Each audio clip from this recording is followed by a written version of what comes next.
So our guests today are Roz Turner and Samara Palabisky. There you go. Yeah. Palubisky. You can just say Pal.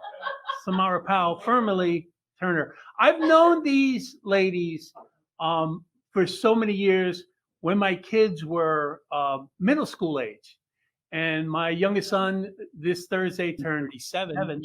And my oldest son will be 40 in June. That's how long I've known them. Lord have mercy. So I know it's really starting to hit me. So I remember when they were in college, they took me out for Father's Day, and we were enjoying a nice Father's Day meal. A couple comes in with a 5 or 6 year old kid. They sit down at the table next to us. The kid starts banging on the table. The parents just ignore it. The kid gets up from the table, starts running around the restaurant. The parents say nothing. One of my sons turns to me. He goes, "Dad, on this Father's Day, I just want to let you know that I hope I can be as good a father to my kids as you were to me. I will never allow my kids to run around that restaurant and behave like that. And I hope I can be as good a parent to my kids as you were to me." I was touched. I thought I was going to get emotional. So I reached out and I gave him a smack in the head. I said, "Get your elbows off the damn table." And then I stuck my foot out and I tripped that little bastard as he ran by. Because it takes a village. And that son has become a parent. And he had a little baby girl who looks just like him. And my son looks like me. Yeah. My granddaughter looks just like me. And you know, the day my granddaughter was born, my ex-wife calls me up and she said, "What do you want the baby to call you?" I'm like, "The baby was just born. Let's hang on a minute. I haven't even thought about it." She goes, "Well, I'm just letting you know my man is Pawpaw." I'm like, "Well, your man is not her Pawpaw. He's not related to her, and y'all aren't even married." "Well, I'm just telling you, he's Pawpaw." She's laying claim to Pawpaw. So I call my son up and I'm like, "Hey, he's supposed to be Pawpaw." He goes, "Yeah, I don't care. What do you care about that? What if I want to be Pawpaw?" He's like, "Well, then he can be Pawpaw number 1 and you can be Pawpaw number 2. I'm like, "I'm number 2? I'm the poo-poo Pawpaw?" Because that's right, because you're the shit. I'm like, "No." So now I got to be Grampy.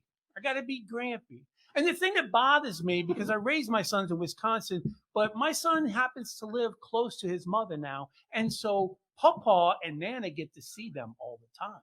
So my grandkids see him more than they see me. And then my ex-wife will passive aggressively put the baby on his lap, take pictures, and throw it up on Facebook. Pawpaw and the baby. And I never knew such a thing as Pawpaw jealousy. But yeah, I got that. So now my granddaughter is older. She's like 7 years old. And when I'm visiting with her, we're talking, and she's like, "You know, Nana and Pawpaw bought me a box of chocolates for Valentine's Day. And I had just had about enough of it." I said, "Let me tell you something, little girl. That's not your real Pawpaw. That's just some dude who's shacking up with Nana." Shacking up means living in sin, and that makes Jesus cry, because in the eyes of God, your Nana's a hoe. In heaven, that's called the Hosanna. And your Nana's Hosanna in the highest. And let me tell you something, little girl. You don't have to sit on no man's lap. Say, "You're not related to me," and punch him in the nuts. She said, "Where are his nuts?" I said, "They're in Nana's purse." And so we laughed and had a good time. And she goes, "Well, what does that mean, Grampy?" I said, "That means Nana and Pawpaw are going to burn in hell forever and ever. Enjoy your chocolates. Happy Valentine's Day."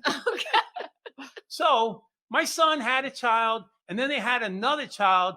And then within 4 years, they had 3 kids. So my son calls me up on the phone. He goes, "Listen, I'm going to tell you this. I don't want you to try to talk me out of it. I'm getting a vasectomy." I was like, "All right, good call, man.